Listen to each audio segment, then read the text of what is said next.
J'ai remarqué quand même que tu portais le chandail de Noël. Oui, Ouais, c'est ça. c'est quoi qui est 4 écrit membres. Avec un chat. 4 membres. Ah oui, c'est bon.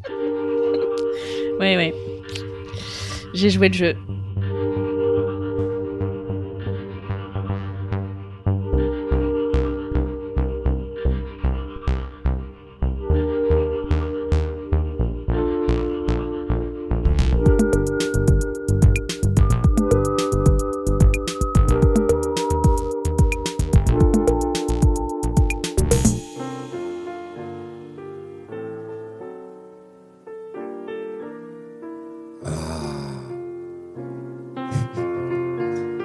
Nous y sommes. Enfin.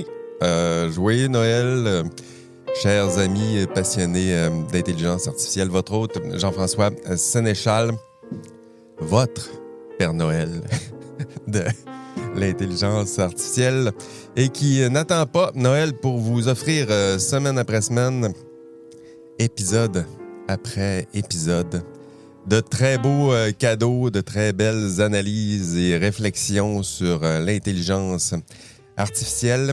Épisode 124. Cette semaine, épisode 124. Un vrai miracle de Noël. J'ai 6 personnes avec moi, 5 qui m'entourent. Qui est là? J'ai Véronique Tremblay. Bonjour Véro. Allô, Jean-François. Stéphane Minéo. Bonjour Stéphane. Bonjour à tous. Benjamin Leblanc est là. Comment ça va, Benjamin? Ça va très bien, merci. Shirley Plumerand est là aussi. Salut, salut.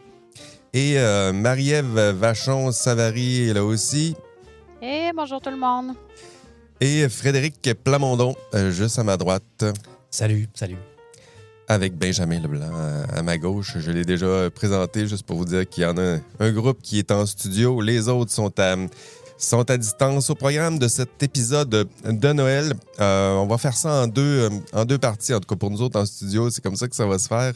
Première partie, on parle de Noël, on se fait des cadeaux. Puis deuxième partie, on parlera un petit peu du jour de l'an. On se fera des résolutions. Puis pour vous, qui nous écoutez en ce moment, vous allez avoir ça en 2 épisodes. On va vous partager ça pendant les fêtes, pendant que nous allons profiter de notre beau congé des fêtes.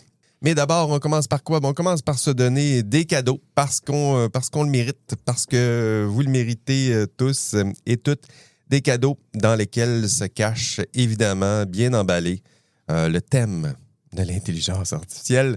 Et parce que c'est Noël, j'ai demandé à mes baristillas de nous faire des cadeaux avec une interprétation très souple de ce que veut dire un cadeau. Je leur ai dit que ça pouvait être n'importe quoi. Des livres, des BD, des jeux, des séries TV, n'importe quoi. Une application IA à essayer ou une interprétation très large d'un cadeau. Et ça parle d'IA.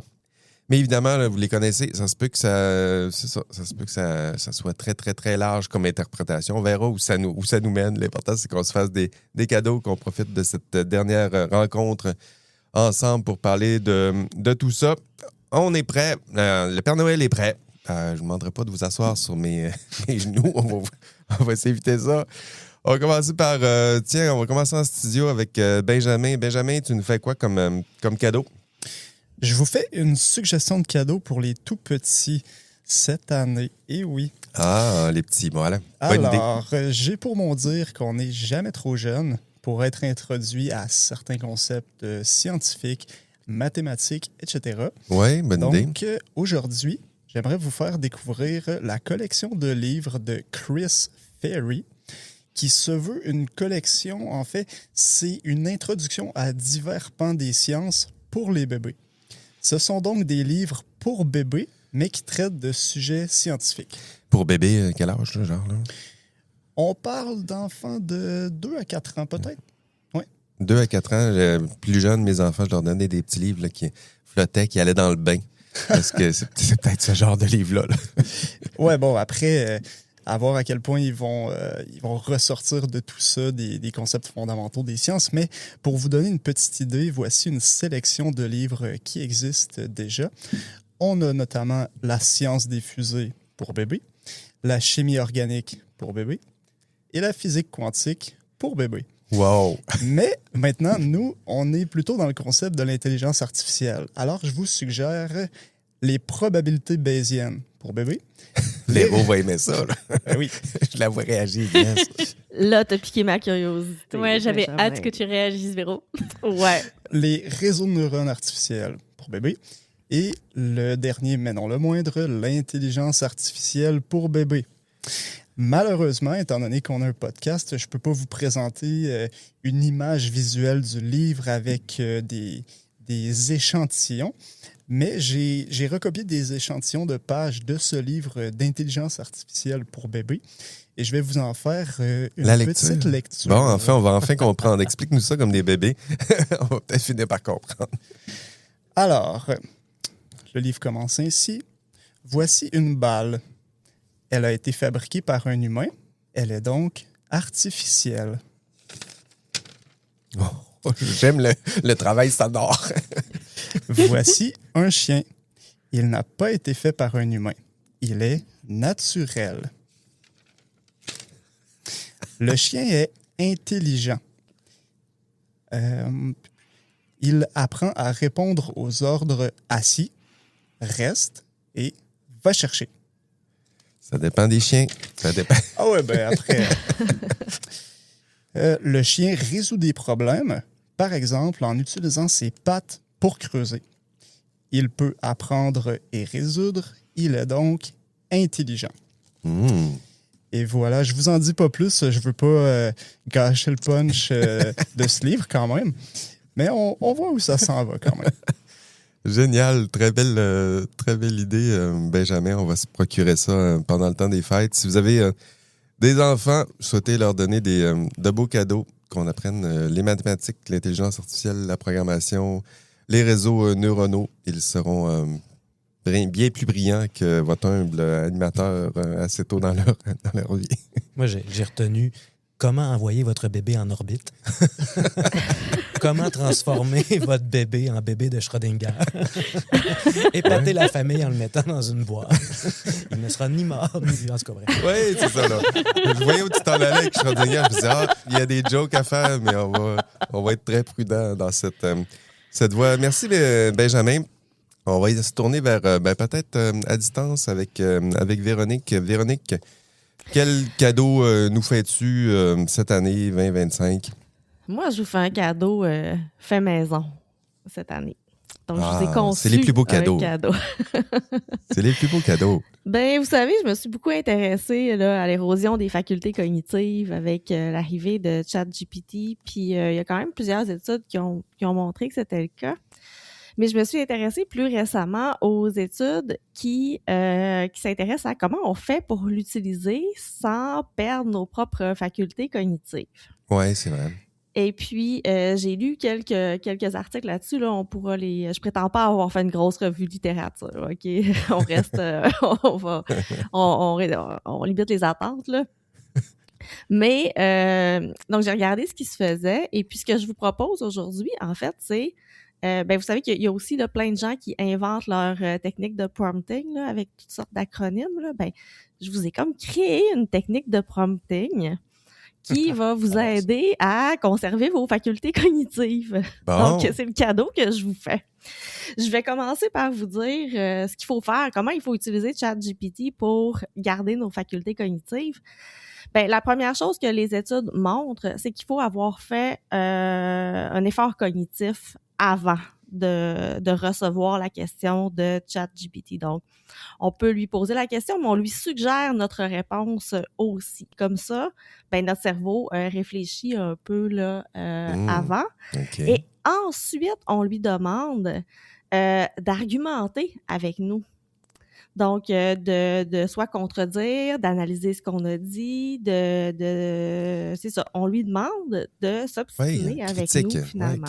Donc, de nous critiquer. Donc, on renverse un peu la chose. Là. C'est lui qui critique notre propos.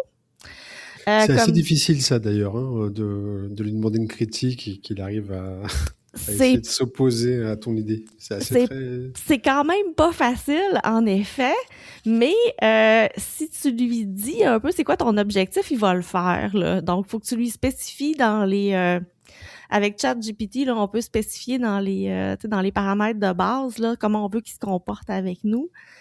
Puis si on lui demande ça, c'est plus facile là, que si on le met dans cette posture-là, c'est un petit peu plus facile d'avoir une critique. Mais on lui demande d'argumenter avec nous.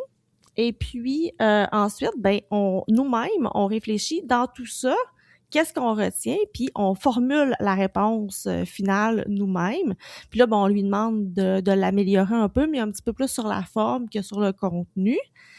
Et puis, à la fin, évidemment, on vérifie tout ça.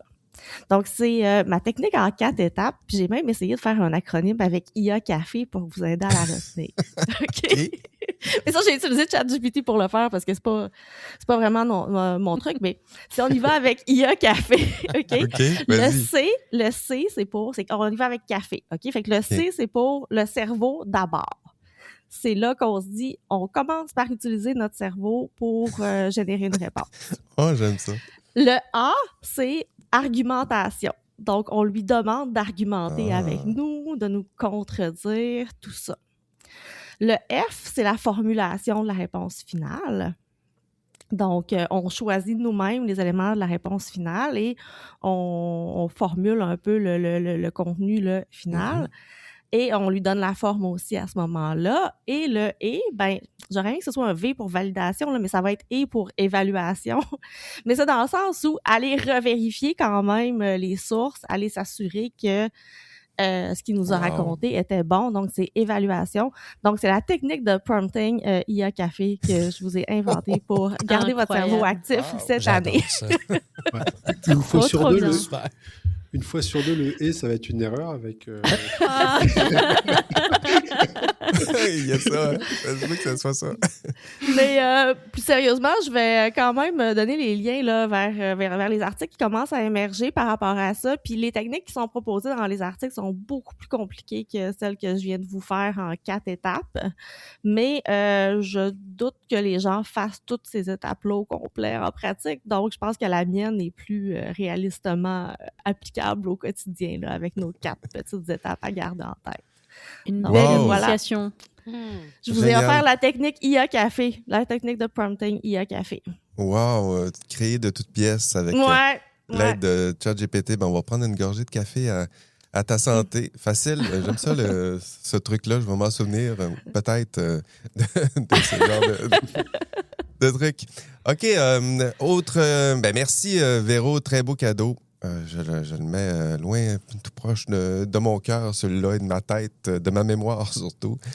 On va se tourner vers, peut-être retour en studio avec Frédéric. Frédéric, quel genre de cadeau tu me regardais? Tu avais l'air de...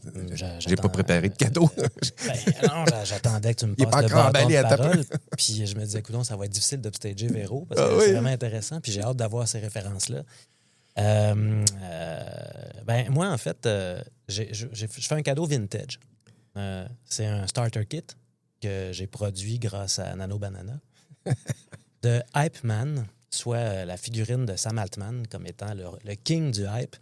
Puis j'aimerais ça peut-être aborder cet enjeu-là avec lui avec vous autres, parce que évidemment, je vous donne Sam Altman, mais sans son compte de banque. Là. Je m'excuse, j'étais un peu fatigué hier. J'étais dans un train via rail, puis on a stallé 6 heures sur la track. J'étais un petit peu... Décalage de train. Oui, c'est ça. Après une évacuation en plein milieu de la nuit par la SQ pour changer de train. En tout cas, mais c'est pas le propos. C'est pas le propos. Mais ça fait que j'étais un peu diffus. Bref, Sam Altman a annoncé sur le réseau X, qui est une place où les gens donnent leurs opinions, que le dernier modèle de ChatGPT, donc le 5.2, était vraiment un modèle très, très intelligent. Et avec ça, il fournissait une espèce de grille dans laquelle on pouvait voir les différents étalonnages, ou en bon français, parangonnage, pour déterminer le parangon, donc le top du modèle, le state of the art, le SOTA. Puis ces modèles-là, pour une compagnie qui se doit la peau des fesses, qui a des comptes à rendre à une quantité phénoménale d'investisseurs de risque, dont on prévoit qu'ils vont avoir besoin de 206 milliards de dollars pour être capable de payer leurs factures d'ici 2030, je pense. Bref, ça va pas super bien. Ça rend le monde nerveux, ce genre de dette-là, oui. Oui, effectivement. Puis, Gemini, qui est là, puis, Sam Altman a dit, là, on est en alerte rouge pour développer de quoi. Puis, à ce moment-là, ils ont sorti 5.2. Oui, c'est ça que j'ai vu. Gemini est sorti, ils ont paniqué un peu, alerte rouge, puis là, il faudrait sortir quelque chose, ils ont sorti 5.2. Là, ils sortent 5.2, puis évidemment, 5.2, il est top-notch, là, c'est le SOTA. C'est un modèle state-of-the-art. Pourquoi? Bien, pour 2 métriques particulières. Puis il y en a une qui est quand même étonnante. Si vous suivez un peu l'actualité IA, vous savez que les étalonnages comme ça, les benchmarks, qu'on pourrait dire, dans la langue de Shakespeare, les benchmarks permettent d'établir un peu la capacité ou la fiabilité des modèles sur certaines capacités. Il y a des benchmarks qui évaluent ou qui mesurent, par exemple, la capacité à coder, à découvrir des erreurs, ce genre de choses-là. Et effectivement, 5.2 sort son épingle du jeu sur 2 des benchmarks, mais de manière plus significative. Il y a un de ces 2 benchmarks-là, il m'intéresse moins, mais c'est le plus rigoureux de la gang, puis probablement le plus important en ce qui concerne la science. C'est le ARC AGI 2 qui mesure la capacité des modèles à faire de l'abstraction, c'est-à-dire à pas juste simplement livrer une réponse qui est mémorisée dans leur jeu d'entraînement. AGI aussi, je pense que c'était ça l'idée, là, d'évaluer une intelligence plutôt générale qui est capable de répondre à des problèmes simples pour un humain. Simple pour un humain, mais et difficile pour la machine. Compliqué pour un IA. C'est ça, parce que ça implique d'identifier des corrélations qui ne sont pas déjà dans ces données, finalement, qui ont été utilisées pour l'entraîner, ce qui fait que l'idée, ce serait par là, j'imagine, d'être capable de créer du nouveau matériel. Fait que si on veut quelque chose qui est un peu innovant puis qui va plus loin que les données qu'il aurait peut-être mémorisées, évidemment, le ARC AGI, c'est ça que ça essaie de mesurer. Puis là-dessus, 5.2 se défend quand même bien. Là. Il est assez dadon. Mais ce qui retient le plus l'attention de Sam Altman, c'est pas ARC AGI 2, c'est ça qui est un peu drôle, c'est GDP-Val. Ce benchmark-là, GDP-Val, c'est Gross Domestic Product Evaluation, donc GDP-Val. Là-dessus, 5.2, ce benchmark-là mesure la capacité des modèles à exécuter des tâches comme des professionnels le font. Donc, quelque chose à haute valeur ajoutée, là. On s'entend. Ce benchmark-là, GDP-Val, c'est un indice composite, en fait. Ils ont utilisé la banque de données des différentes professions aux États-Unis. Donc, il y a 44 professions dans 9 secteurs d'activité pour des centaines de tâches. Puis c'est des secteurs d'activité qui, ensemble, valent pour 3,2 trillions de dollars. Ce qui fait que si on développe un outil qui est capable de prendre en charge des tâches de professionnels dans l'industrie du service et du savoir, dans une société du savoir comme la nôtre, c'est important, bien, ça veut dire qu'on est en train de dire qu'on a une technologie qui peut optimiser 3,2 trillions de dollars là, en produit intérieur brut. Ben oui. C'est pas rien. Pour une compagnie comme OpenAI, c'est vraiment le pactole. Le seul problème, c'est pour ça que je vous donne la figurine Hypeman là-dessus, c'est que GDP-Val 2 a été développé par, roulement de tambour, OpenAI. Avec des données de, deuxième roulement de tambour, OpenAI. Puis une méthodologie développée par OpenAI. Est-ce qu'il y a des chercheurs indépendants qui ont pu mettre la main là-dessus pour évaluer comment ça a été fait pour s'assurer qu'effectivement, il n'était pas juste... Non. C'est pas un beau cadeau de Noël, ça. En fait, la prochaine fois qu'ils vont augmenter le coût de leur abonnement mensuel avec 5.2 en disant hey, c'est vraiment fort ce modèle-là, pensez-y, une petite affaire. C'est ça. Fait que voilà pour Hypeman. Merci, tu joues bien ton... on va t'appeler le Grinch de Noël, Fred, cette année. Avant de me retourner vers à distance encore, j'ai envie de vous présenter le mien parce qu'il y a un petit peu de musique là-dedans. En fait, ce que je vous propose, mon cadeau, c'est un petit montage audio que j'ai fait parce que je fais ça aussi, des petits montages audio dans mes tâches connexes. On va les nommer comme ça. Puis, un petit montage audio pour nous rappeler les bons moments et moins bons moments de l'actualité IA en 2025. C'est parti. Alors, vous connaissez la tune. Si vous aviez un doute, oui, cette vidéo a bien été générée par intelligence artificielle. Peu avant, on voit le président des États-Unis, Donald Trump, représenté sous les traits d'un roi portant une couronne, pilotant un avion de chasse. D'un côté, vous avez Yann Lequin, puisqu'il est tout simplement le directeur scientifique chargé de l'IA chez Meta, et le FT nous apprend qu'il va quitter l'entreprise pour fonder sa propre start-up. Alors en cause, il y a des divergences avec Mark Zuckerberg, car en fait, Anthony Morel, ce sont clairement 2 visions opposées qui s'affrontent. Gros fail pour ce robot russe. Le premier robot humanoïde russe doté d'intelligence artificielle a trébuché sur scène lors de sa première apparition à Moscou mardi 11 novembre. Salut à tous, OpenAI vient enfin de sortir son nouveau chatbot phare, le GPT-5, et franchement c'était peut-être l'un des lancements les plus décevants de l'ère IA. Pour créer un organisme qui s'appelle Loi Zéro, et dont la mission va être de tenter de rendre l'intelligence artificielle moins dangereuse. Exactement. J'avais pas réfléchi beaucoup à oui, mais si on fabrique des machines plus intelligentes que nous, qu'est-ce qui va arriver? Ça vous était jamais passé par la tête avant? Et oui, parce que depuis plusieurs jours, dans la presse francophone et étrangère, les articles s'enchaînent sur une menace d'éclatement de la bulle liée à l'intelligence artificielle. Un homme, ces jours-ci, s'est exprimé, il s'appelle Michael Burry. Michael Burry est un investisseur bien connu qui vient d'annoncer que son fonds d'investissement a carrément parié contre deux colosses de l'IA, le fabricant de puces Nvidia et le spécialiste des data, Palantir.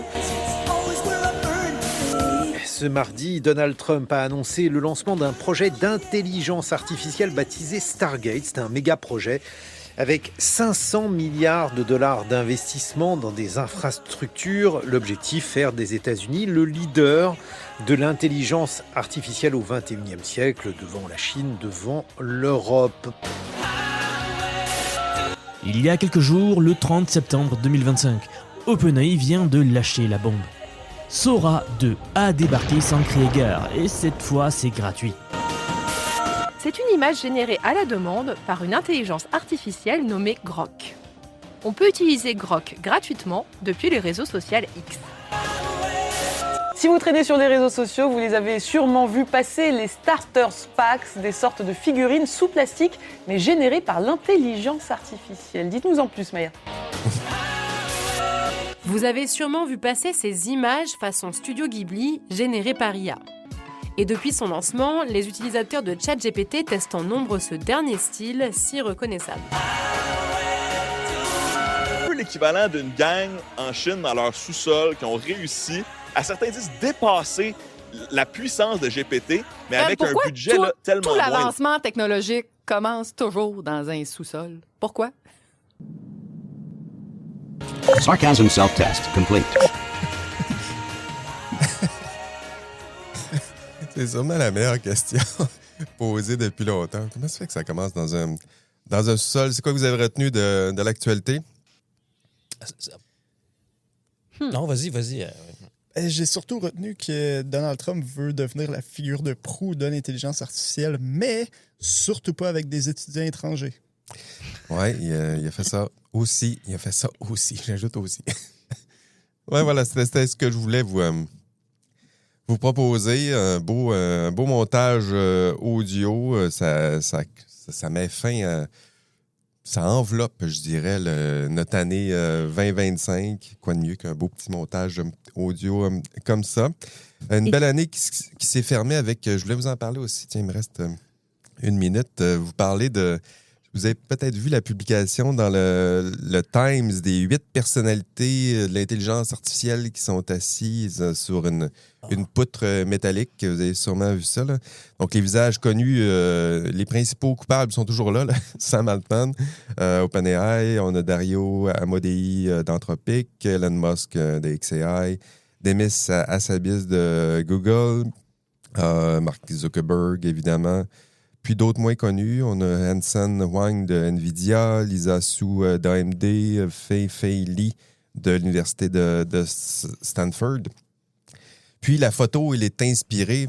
L'avez-vous vu, la photo dans le Times? Oui. Une photo inspirée de la photo classique là, de Charles Clive Hebbets, qui avait été publiée en 1932. En fait, ils ne savent pas trop exactement si c'est lui. Là. Il y a un débat autour de ça. Vous ne le saviez pas, mais il y a des débats autour de ça aussi. Puis la photo en question est intitulée « Lunch atop skyscraper », donc un petit lunch en haut du gratte-ciel pendant la construction du principal bâtiment Rockefeller Center. Puis dans la photo classique, on y voit de vrais ouvriers en train de prendre le lunch sur cette poutre-là.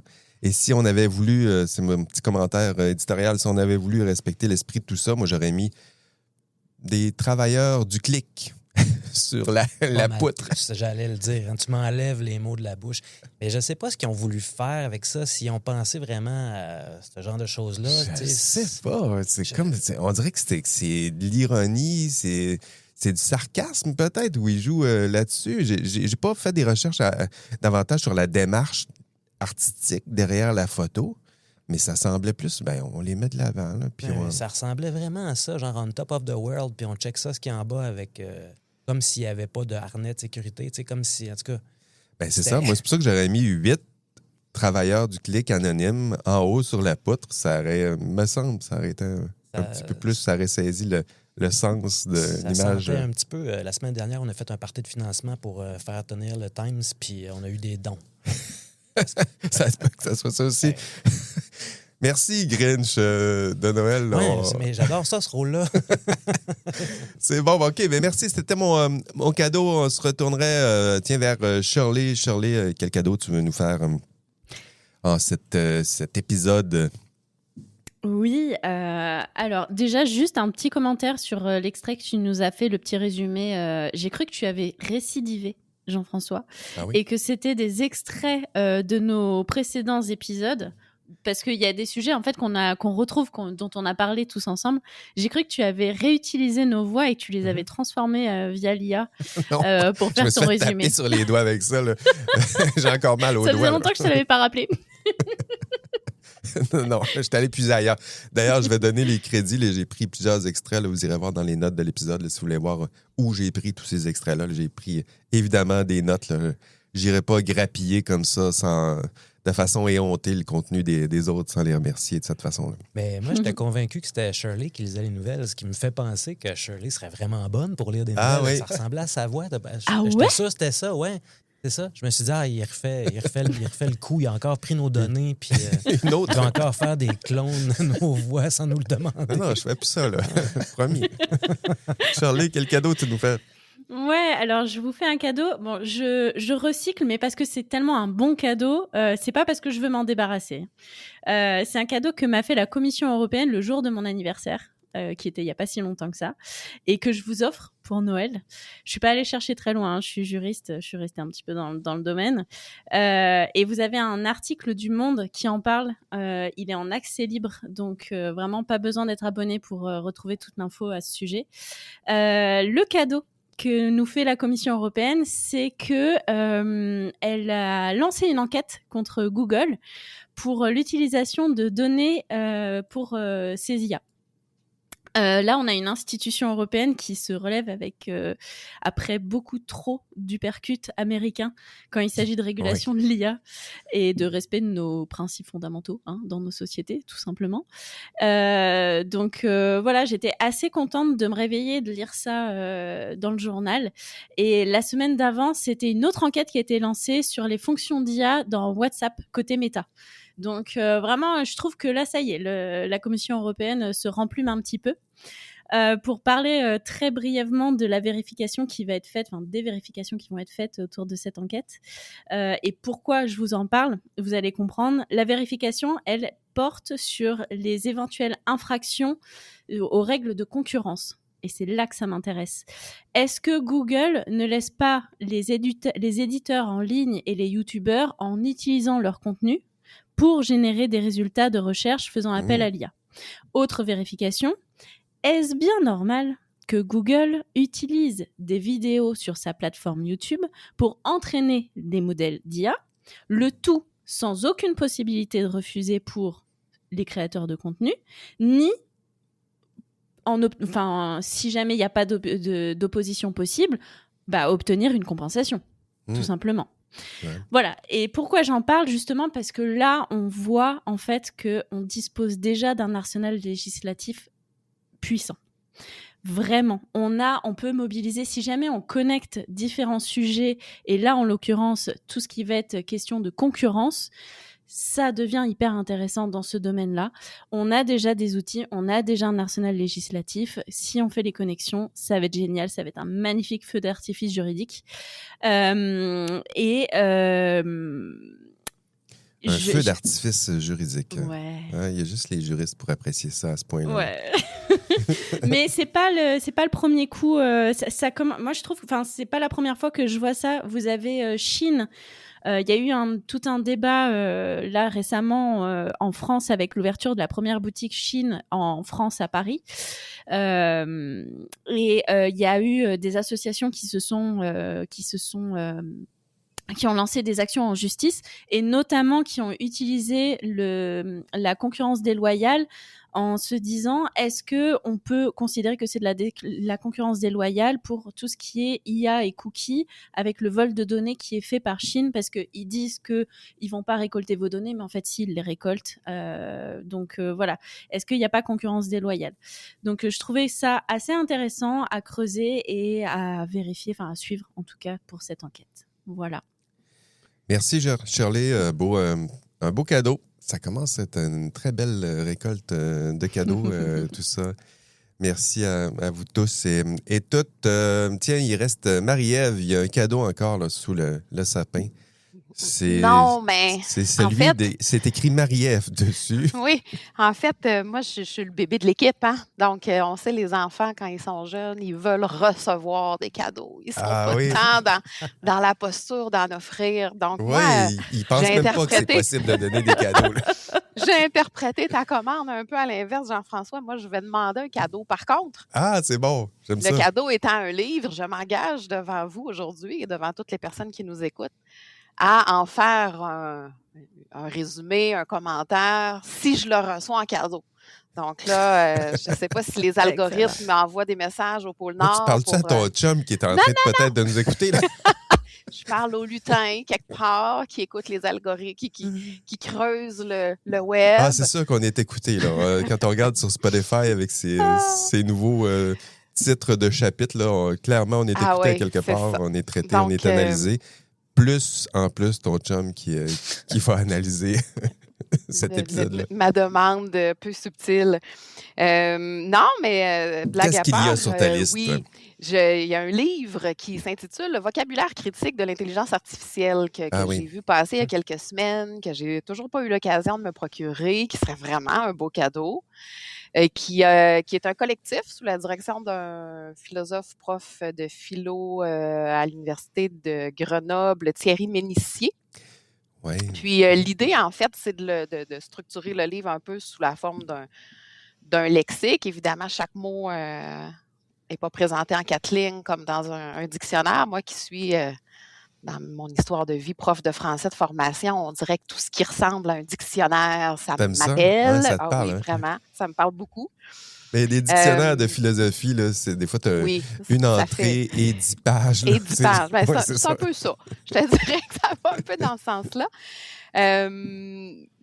Il y a quelque chose dans cette question-là du langage pour parler cette nouvelle réalité-là ou ces nouvelles réalités-là qui nous entourent, qui me parlent. Donc, les 2 premières entrées, j'ai pu les feuilleter. On a la chance maintenant avec les livres version numérique de pouvoir feuilleter un ouvrage avant de l'acheter. Donc, la première entrée, c'est « Agent conversationnel ». Êtes-vous surpris? Ben non. Et la deuxième, « Besoin énergétique de l'IA ». Mais si vous voulez, je peux vous offrir un petit bout de cadeau en vous lisant un petit bout de l'introduction. Ben oui, fais-nous un cadeau. Ça serait... Si j'ai tu peux encore aussi nous faire des cadeaux. Vas-y, fais-nous ce cadeau. OK, je vous fais ce cadeau.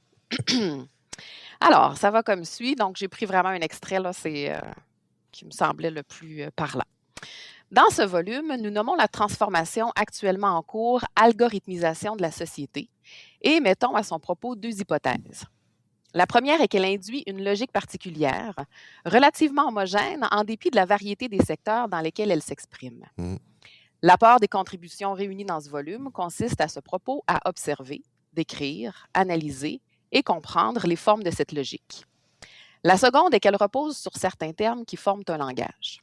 Cet ouvrage entend examiner ces termes et ainsi élucider, rien de moins, la transformation algorithmique à travers le langage employé pour l'expliquer et parfois pour la justifier.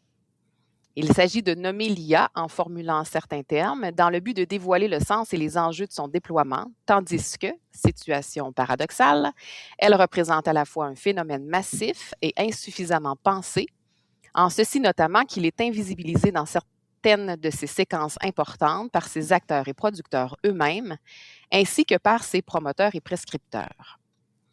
Dernière phrase, l'ouvrage propose donc, sous la forme d'un vocabulaire, l'examen conceptuel des termes employés dans le contexte du développement de l'idéologie scientifique de l'intelligence artificielle, telle que caractérisée plus haut.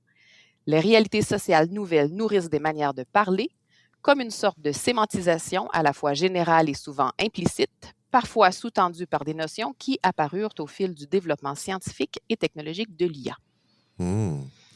Profond. C'est quand même bien écrit. Moi, j'ai hâte de lire ça. Profond, moi tu aussi, te rappelles mais le faut que je titre, le l'auteur? reçoive à Noël. Tu sais, c'est ça. Tu peux me donner ton adresse?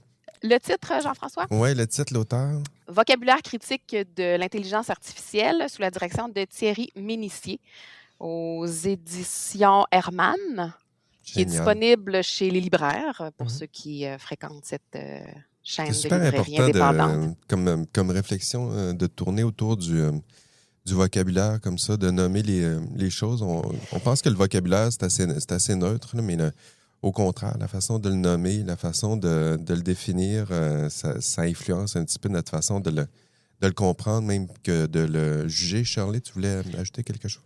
Ouais, j'ai un petit cadeau bonus dans la lignée de Marie-Ève. C'est un livre aussi, et ça peut, c'est vraiment en complément. Ça peut peut-être offrir d'ailleurs un petit peu de sérénité à table pendant les fêtes de fin d'année. Si jamais votre tonton Gérard ou papy Robert réagit un peu trop souvent à certains sujets, je suis certaine que l'IA va de toute façon s'inviter à table pour les fêtes de fin d'année. C'est sûr. C'est sûr. Et le livre s'appelle « Tout comprendre ou presque sur l'intelligence artificielle ». Et ça a été écrit donc par des chercheurs, mais qui s'adresse au grand public. Et je trouvais ça intéressant parce que l'exercice de vulgarisation a été très bien réussi, et vous avez même également des illustrations très bien faite pour illustrer tous les propos. Donc voilà, c'est sous forme de questions-réponses, de thématiques, et c'est je pense que si jamais on veut continuer d'autant parler de l'intelligence artificielle dans la société, faut peut-être le faire avec des bases saines. Donc ce genre de livre comme un lexique critique ou ce genre d'initiative écrit par des chercheurs, je trouve que c'est intéressant. Oui. Il y en a. Très bonne idée, Shirley. Il y en a plusieurs, des titres comme ça. Si jamais on a des demandes, là, je peux en fournir une longue liste. C'est à force de lire ces choses-là que je suis devenu le Grinch de l'IA. mais moi, je vais lire ce livre-là, notamment parce que c'est dans la foulée de avez-vous déjà entendu parler du péché originel de l'IA? Le péché originel. Le péché originel de l'IA, non? Non. C'est parce qu'au départ, là, McCarthy et sa gang, là, quand il était au Dartmouth Summer School ou quelque chose comme ça. C'est eux autres qui ont inventé le terme. Oui, c'est eux autres qui ont inventé le terme intelligence artificielle, mais c'était pas le premier terme. C'était pas la première façon de l'appeler, cette affaire-là. La première façon de l'appeler, c'était Automata Studies, donc l'étude de l'automatisation. Puis là, ils s'attendaient à avoir de l'intérêt, puis du financement, puis tout, mais ils n'ont rien reçu, pas un token. Il n'y avait pas d'étudiants qui appliquaient dans leur programme. Fait qu'ils se sont dit, voyons, comment on pourrait appeler ça pour attirer un peu l'attention? Hey, intelligence artificielle. Le lendemain, il y avait une chronique dans le New York Times et c'était lancé. Fait que c'est pour ça qu'ils ont appelé ça le péché originel de l'IA, parce que le terme IA lui-même, il est loadé sur le plan marketing. Il est loadé sur le plan conceptuel aussi. L'intelligence, c'est tout le temps problématique. Bon, maintenant, il est entré dans l'usage. Fait qu'on vit avec. Là, mais vas-y, Marielle. Avez-vous déjà été... pas informé, mais est-ce que quelqu'un a déjà parlé ici du terme salami? Oui. Pour parler. Moi, j'aime beaucoup le salami. Il est excellent, ce terme. Il est excellent. Est-ce qu'il y a... Le salami. Le salami, en fait, c'est un post qui date, là, je l'ai retrouvé là, de 2019. Du député italien. Exactement, qui proposait, oublions AI, là, puis parlons plutôt de salami pour Systematic Approaches to Learning Algorithms and Machine Inferences. Et j'ai découvert ce terme-là via Camille Bess, qui était un chercheur ici à l'Institut Intelligence et Données, qui est maintenant rendu à l'externe et qui utilisait ça dans ses présentations sur l'IA pour interpeller les gens sur les risques d'anthropomorphisation, de glissement dans la compréhension de ces systèmes-là. Et il mettait sur sa diapo un salami, puis il disait « Est-ce qu'un salami a des émotions? Est-ce que vous pouvez tomber amoureux d'un salami? Est-ce que vous confiez vos secrets à un salami? Non. » Non. C'est bon. J'aimais beaucoup. Ah oui, je trouvais ça excellent. Donc oui, ce poids des mots-là dans notre compréhension du réel, il est vrai et c'est pas... Oui, ça nous oblige à... longtemps, mais... C'est parce qu'intelligence artificielle, il y a plein de... Tu sais, on a des préconceptions, des préjugements à propos de ces mots-là. Fait que tout de suite, ça influence un petit peu notre façon de le penser, de le comprendre. Tandis que si tu l'appelles salami ou patapouf, on pourrait appeler ça patapouf. On part de quelque chose de neuf, là. Après ça, une fois qu'on l'a nommé, on dira ce que c'est, là, mais de le nommer intelligence artificielle, déjà, ça cadre un petit peu la patente, le péché original. Qu'est-ce que tu allais ajouter, Marie-Ève? Ben, en fait, c'est que j'avais un micro-cadeau complémentaire parce que Véronique m'a rappelé quelque chose que j'ai vu passer récemment et ça va très, très vite. C'est une infographie qui a été faite par l'équipe pédagogie de HEC de mémoire ou à HEC Montréal qui s'appelle « La pieuvre complaisante quand l'IA te donne raison même quand tu as tort ».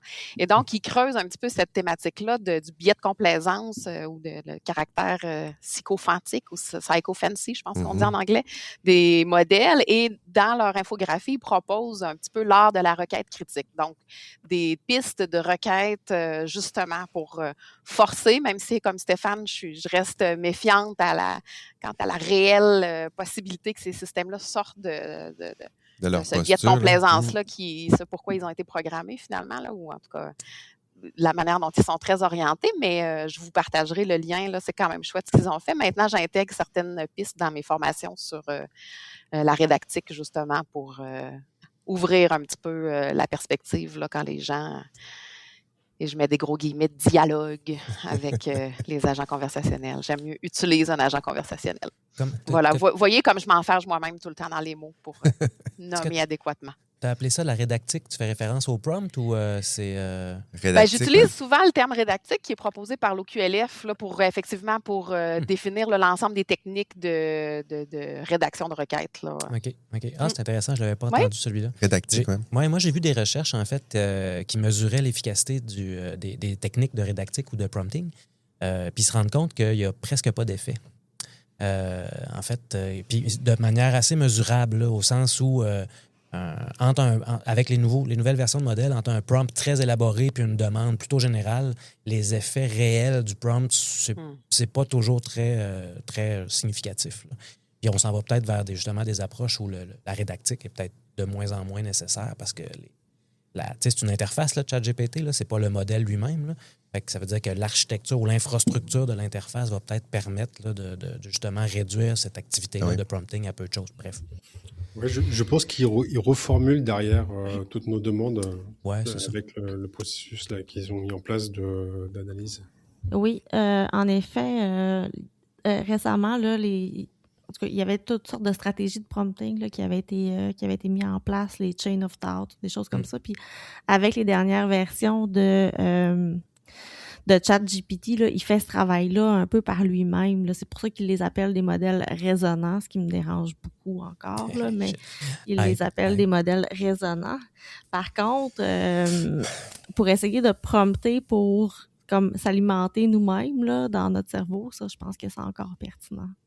Oui, je ramène ma méthode café subtilement. Que je vais proposer à mes étudiants dès la prochaine non, ça, on l'oubliera pas. Stéphane, je me rappelle pas, tu nous as-tu donné ton cadeau?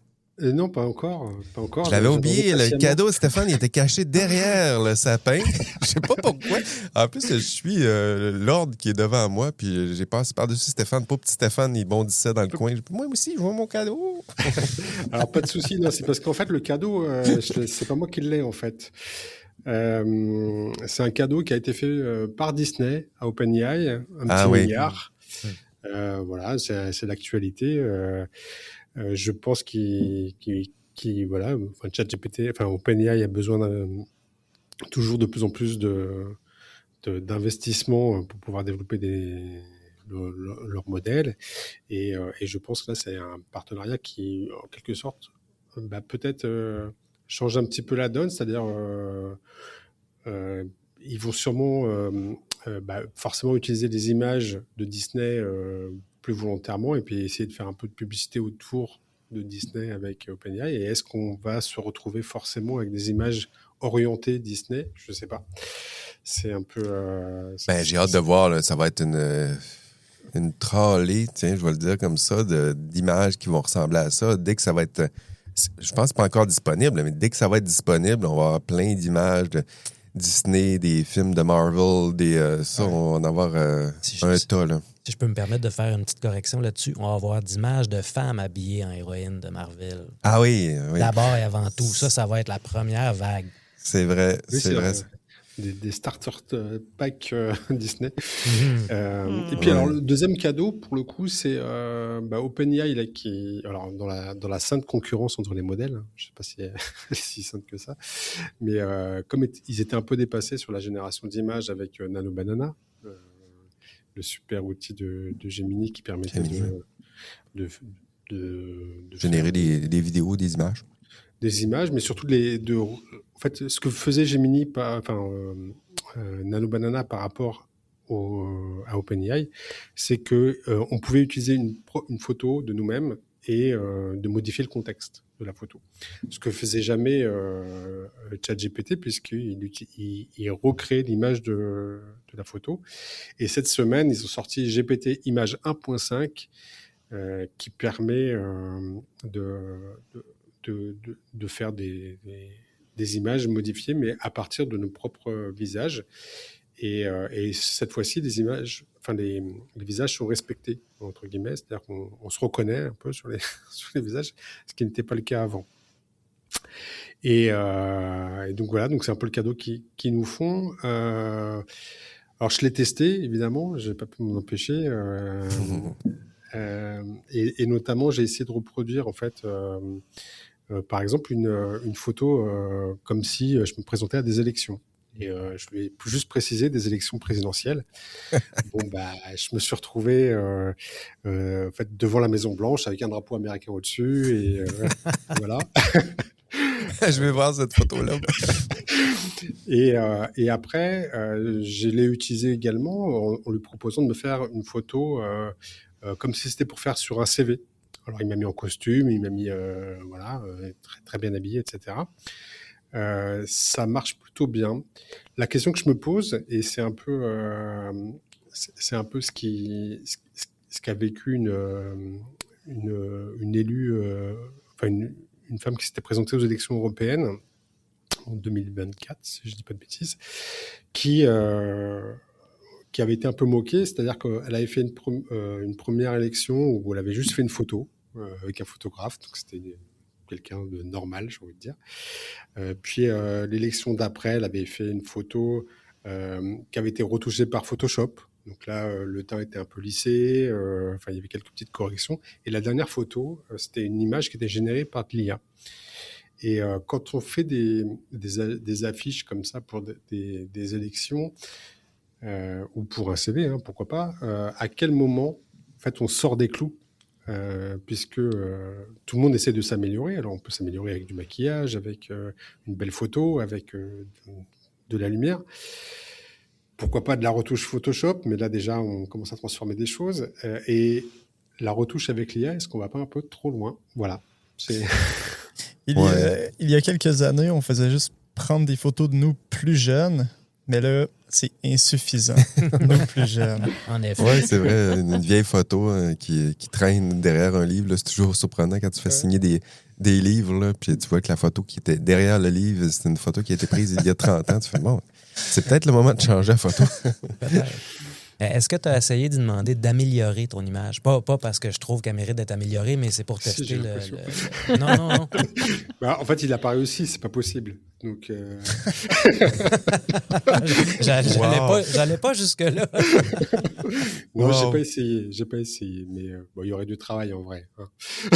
Et, cela étant, ce serait intéressant de voir la différence entre les améliorations. Si tu lui demandes une amélioration entre l'amélioration qu'il propose pour un homme, l'amélioration qu'il propose pour une femme. juste au hasard comme ça. Exact. C'est vers là que je m'en allais. C'était, bon. Ouais, en gros, puis, améliore mon image pour le rendre plus professionnel. Oui, améliore. Tu vois que ça peut être qui va se interprété. Améliore. Moi, je me rappelle, j'avais fait des tests avec un. Puis je demandais de faire des améliorations sur la photo en question. Puis moi, j'ai une petite craque entre les dents qui est tout à fait charmante. Bon, ça dépend, mais c'est ça. Puis, il enlevait systématiquement la petite craque que j'avais entre les dents. Fait que je me suis dit, bon, écoute, ça dérange, faut croire. Mais c'est moi aussi, ça. Anyway. OK, merci pour vos beaux cadeaux. On va se laisser là-dessus. Ce sera tout pour nous. Pour vous, on vous revient dans 2 semaines avec la deuxième partie de cet enregistrement. Et nous vous disons bien très bientôt vous allez dans la deuxième partie, vous allez entendre nos résolutions 2025, 2026, nos promesses à tenir ou pas dans l'année 2026. Tiens, j'ai oublié de remercier mes baristia, Véronique Tremblay, merci. Merci, joyeuse fête tout le monde. Stéphane Minéo, merci. Merci à vous et bonne fête de fin d'année. Frédéric Plamondon, merci. Merci aussi de m'aider. Shirley Plumeran, merci aussi. Merci, profitez bien. Benjamin Leblanc, merci. Merci beaucoup, bonne fin d'année. Et Marie-Ève Vachon-Savary, merci Marie-Ève. Merci beaucoup, joyeuse fête de fin d'année à tout le monde. Votre hôte, Jean-François Sénéchal. On se revoit au prochain épisode. Et d'ici là, on rêve peut-être de moutons électriques. Allez, bye-bye.